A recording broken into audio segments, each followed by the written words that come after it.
So what does it actually take to build a habit for you?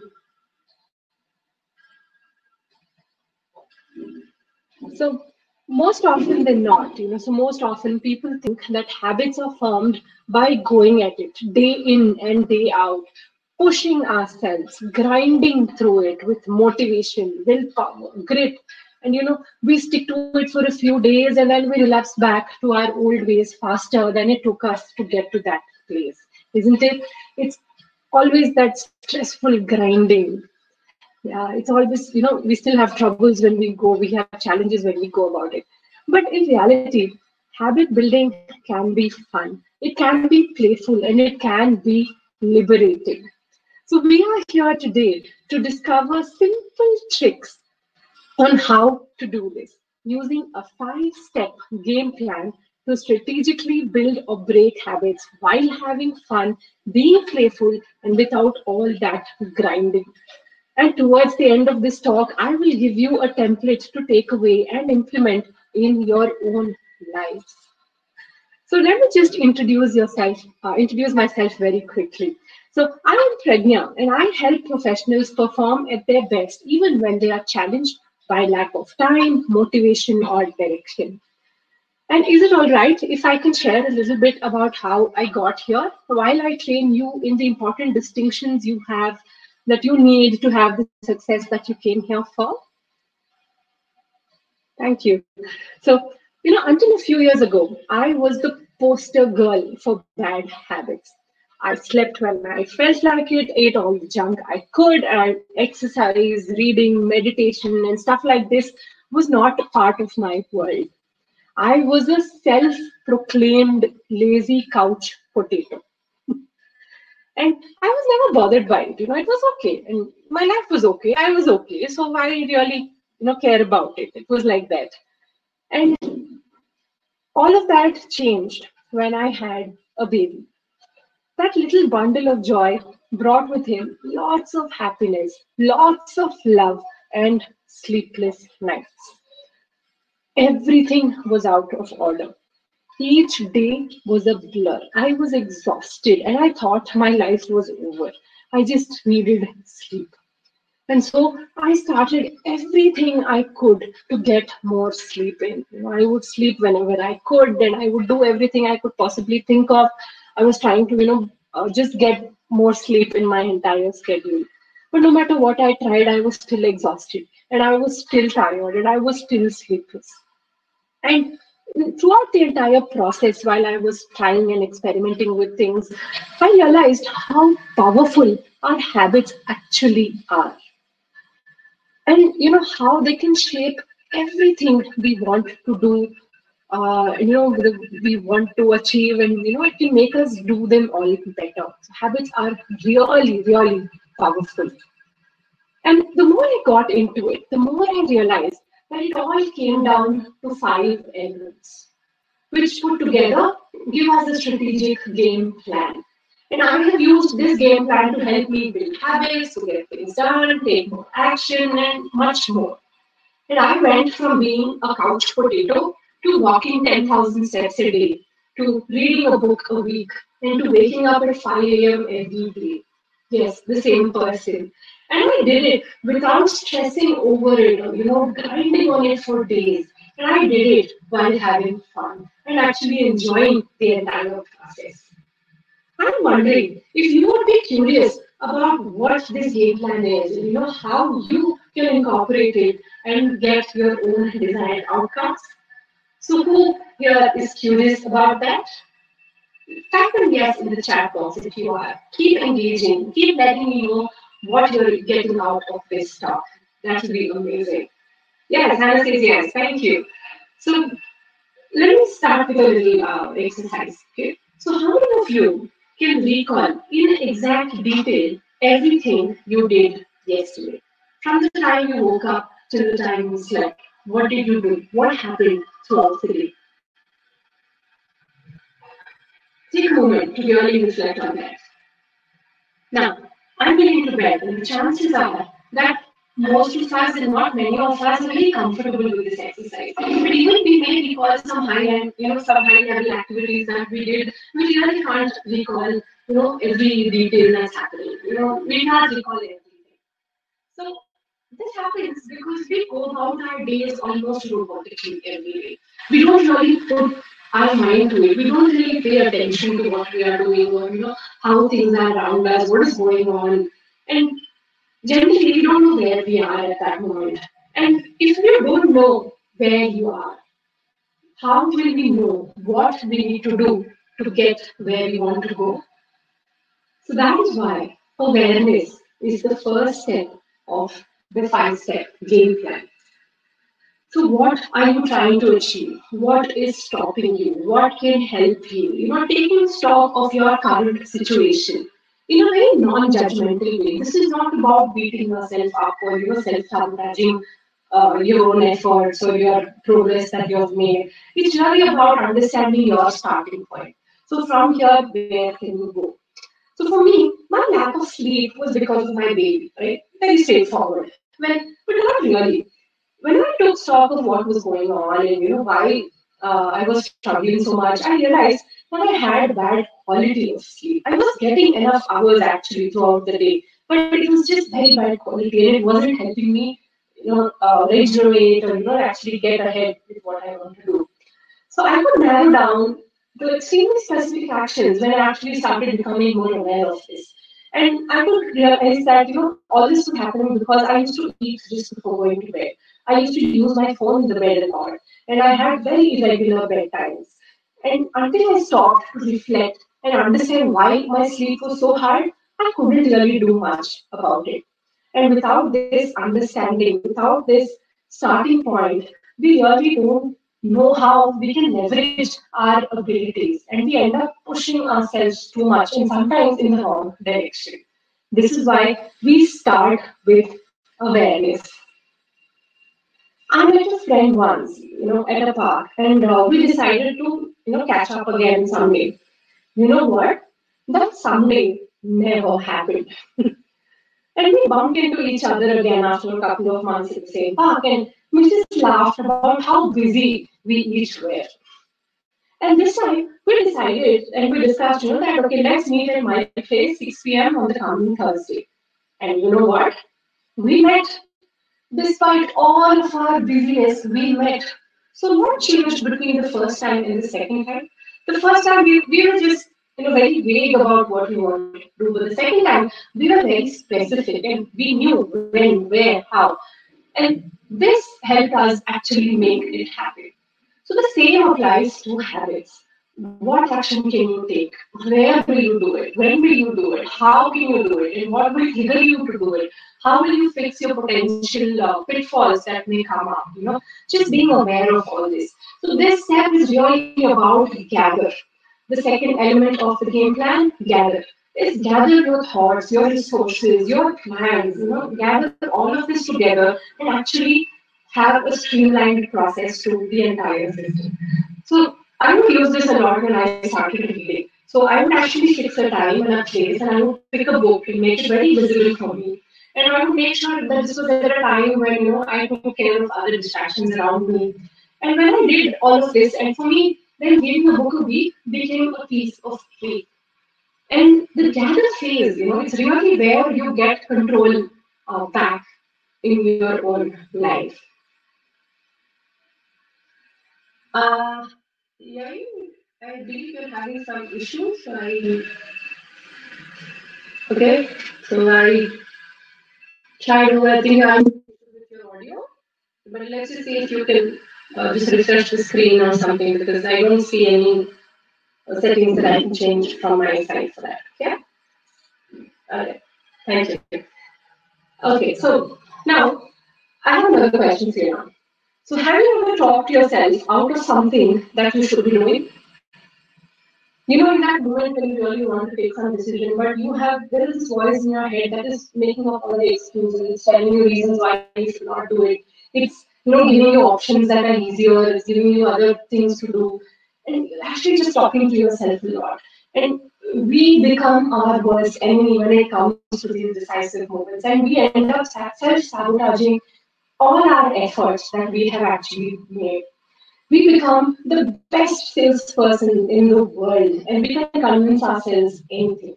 So this is why the third element of the game plan is the fuel. It is about accountability. But until we master our own internal sales process, until we master this bickering in our mind, we benefit tremendously by having external accountability through different levels of pacts or buddies, groups, and society, or coaches and mentors. And when we align our efforts with some of these internal and external support systems, our need for recognition, achievement, and just our social bonding elevates tremendously. And we are social beings, right? Human beings are social beings, no matter how much we deny it. We come in packs. So this social bonding actually gives us a lot of leverage to actually move forward. So when I initially started to walk 10,000 steps a day, I turned to social media for this. So I would post every day about how many steps I walked on my social media channels. And maybe people saw it, maybe people did not, but it gave me sense of what would they think of me, or what would they say if I did not post. So every day I would just walk. So this essentially was me using my fear of judgment to hold me accountable. So I used my fear to work for me and not against me. And I wouldn't have done this without me having put out this accountability on my network or on my social media following. So this accountability is super important to boost our efforts. So the next question that arises then is, how do we account for our efforts? So this brings us to the fourth element of and this is honestly the most fun and my favorite part, the measure phase. So do you like playing games? Yeah? Do you like playing games? So why do we enjoy it? Why do we like playing games? Because you can see if you win or you lose. You can see your scores. You can see yourself, growing on a path. You can see yourself increasing your levels. So it's really fun, isn't it? So why don't we look at habits also like this? Why don't we look at habits being more fun? Seeing our progress, making it, visible to us, it can make a tremendous impact on our levels of enjoyment and engagement with the entire process. So we can start, you can actually be very creative here. You can do a lot of things, but you can simply start by, uh, just looking at how long you do something. So what is your highest score? What is your longest streak? What are the number of things that you got done, or the milestones that you have crossed and so on. Now I track my habits and my score, and I score them almost every day. And it has almost become addictive. I remember a time when I reached my 30-day streak of waking up at 5 a.m. and I celebrated it and I gave myself a treat. And that feeling was so elevating that I kept craving for that more. So that craving is what kept me driving more, and it kept boosting my motivation to go forward again. And in a very excited manner. It's not about on the driving, right? So, but let me tell you. So, what do we do with all of this motivation that we get? So, imagine that uh, you used all of your motivation and you climbed up a mountain. You had a lot of difficulty and you struggled through it, but you climbed up the mountain, right? Now, if I told you when you reached the top that, oh, you climbed the wrong mountain, how would that make you feel? I'm guessing not very good, right? So, the final element of the game plan is really evaluate. We need to stop, check our progress, realign our compass, reevaluate the direction we are going in. And we can only then course correct when we veer off. And if we don't do this, we're just going to be putting all of our efforts in a direction that is not really helping us, but that is actually taking away from us our efforts and our ability to build our habits very smartly. So we can do this part of it by simple things like daily reflections, weekly reviews, periodic audits, whatever the method you choose. It is essential to give yourself feedback. So what went well? What was challenging? What can you learn from the experience? How can you tweak a few? What little changes can you make to enhance your progress further? A simple reflection that I used to do with a journal had many times just made me realize what I was doing wrong, or what I really enjoyed. And this just helped me figure out how I could tweak my next day. How I could tweak my game plan based on all of my progress and my insights.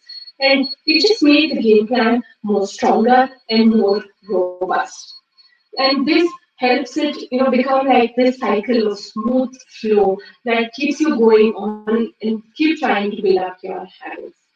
So there you have it, the 5 elements which together form a game plan: awareness, gather, accountability, measure, and evaluate.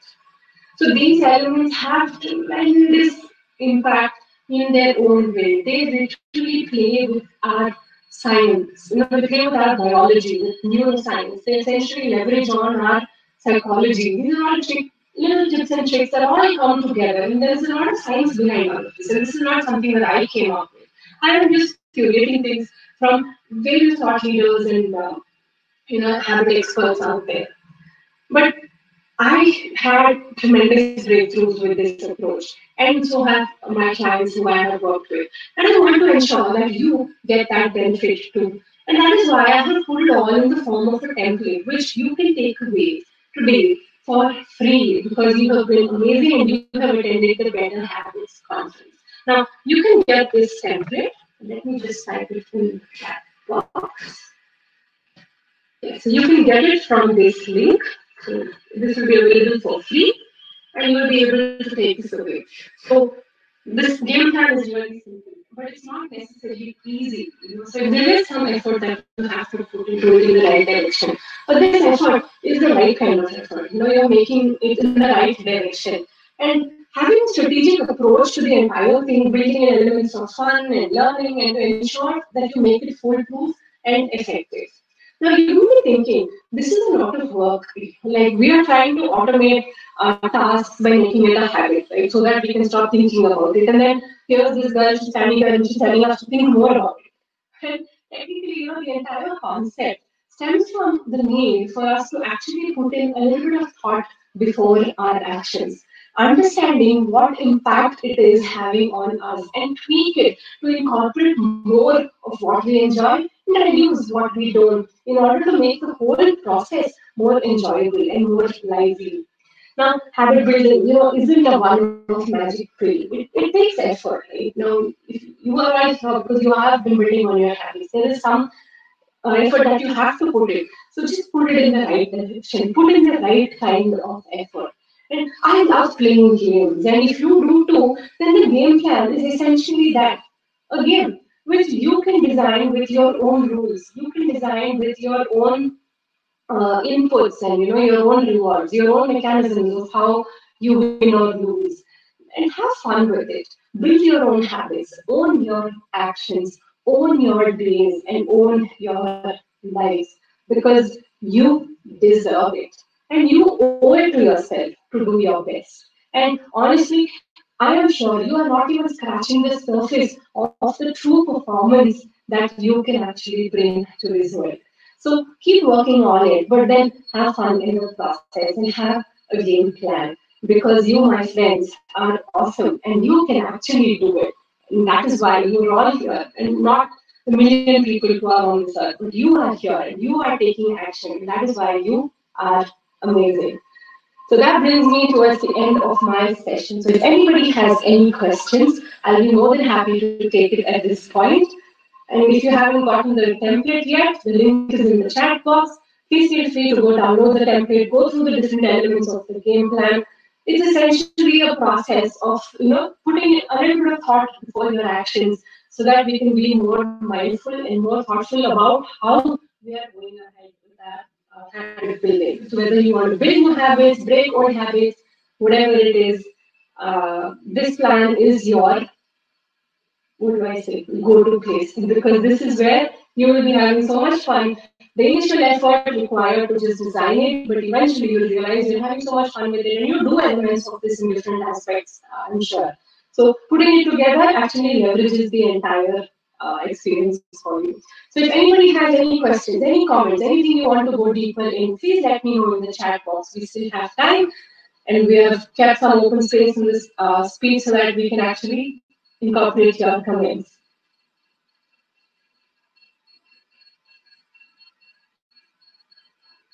I see we have Hannah, Rose, Ginger, Yael, Harris, Anjali. Thank you all so much for joining. So if anybody has any questions, please pop it in right now. Thank you, Anjali, for that feedback. So, generally when I have spoken about this with my clients, they come back to me saying, but Pragnya, I don't know where to start. So, but using this game plan is just about pick one habit. Just pick any one habit and then just walk through the steps. Go about the template and just how you can incorporate this habit. Now, for example, let me explain this with an example if you want. So let's take reading, which has been one of, it used to be very challenging for me, but now it's not.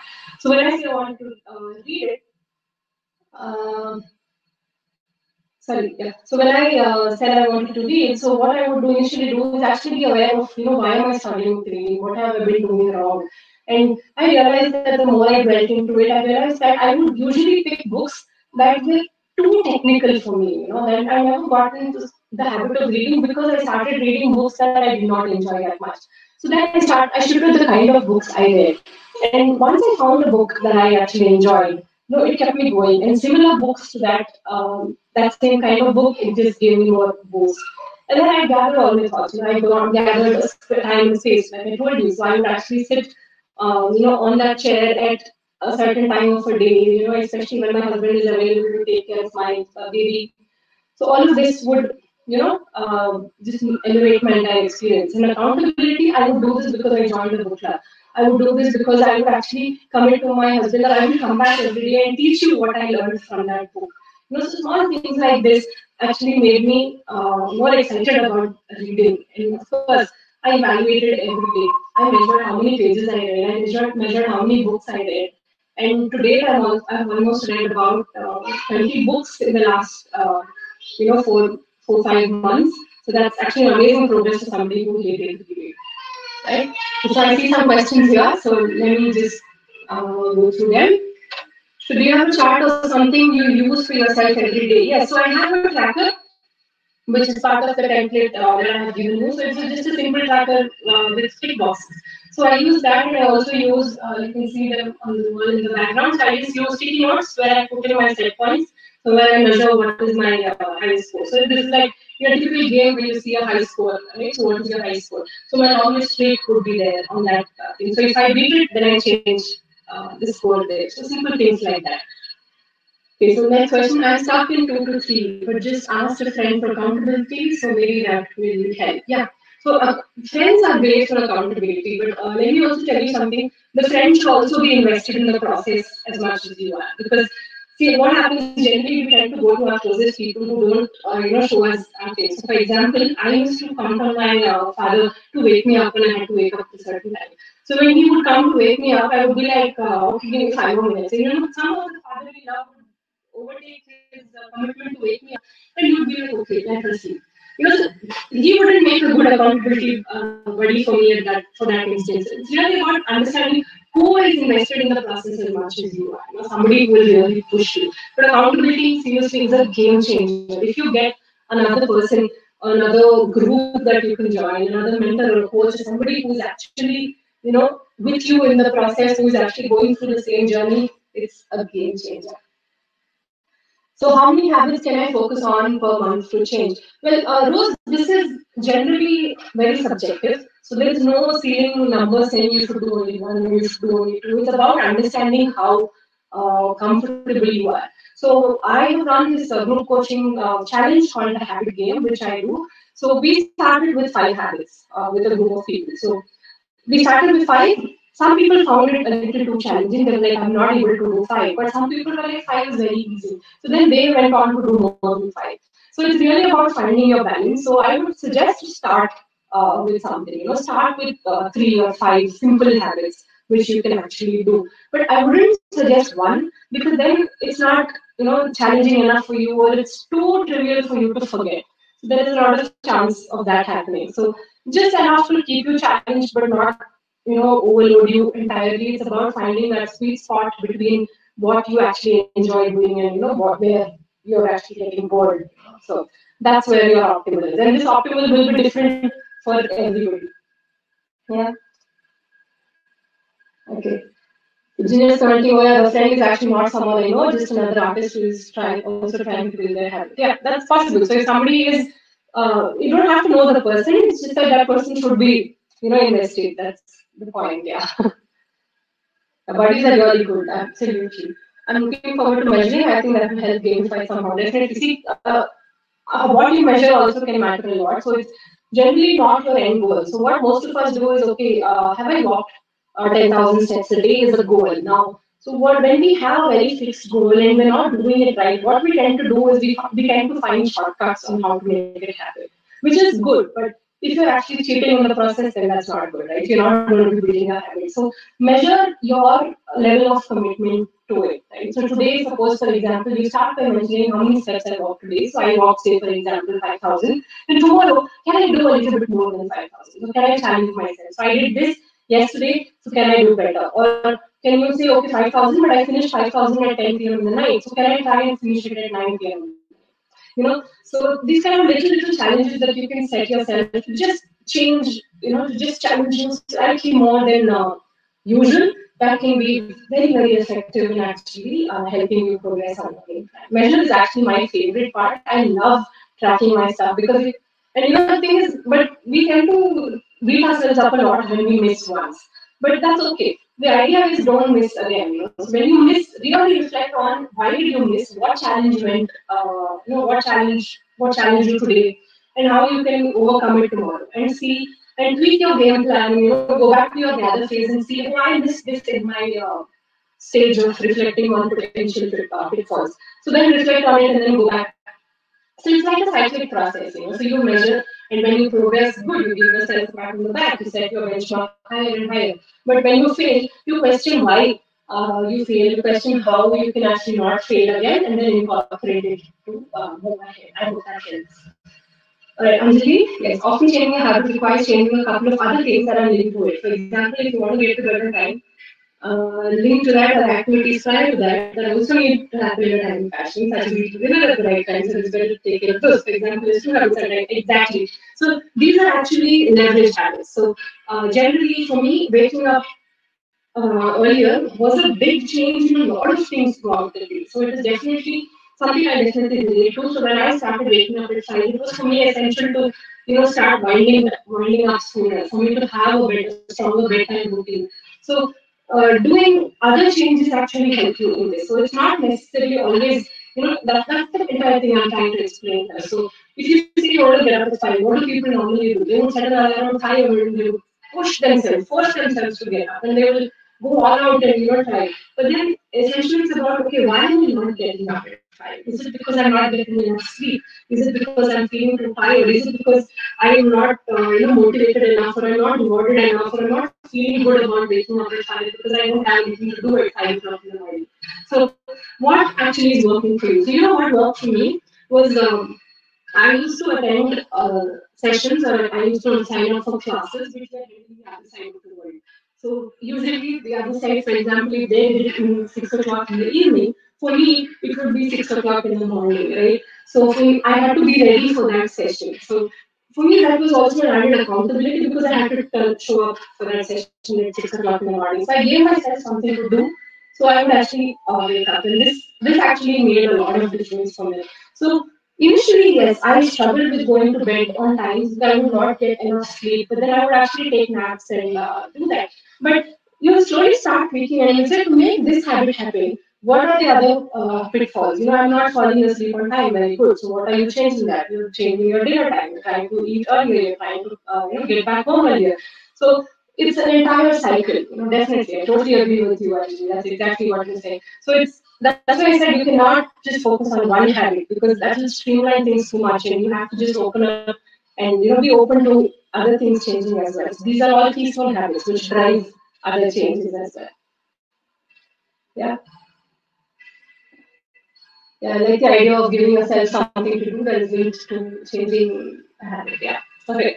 Thank you so much. So that's our time for today. I hope you have had an amazing session. thoroughly enjoyed interacting with all of you. Thank you so much for being here. I hope you have an amazing time. Keep playing your game, keep having your game plan, and keep rocking. And I hope to see you again sometime soon in the near future. Thank you so much, everybody. Have a wonderful, wonderful time.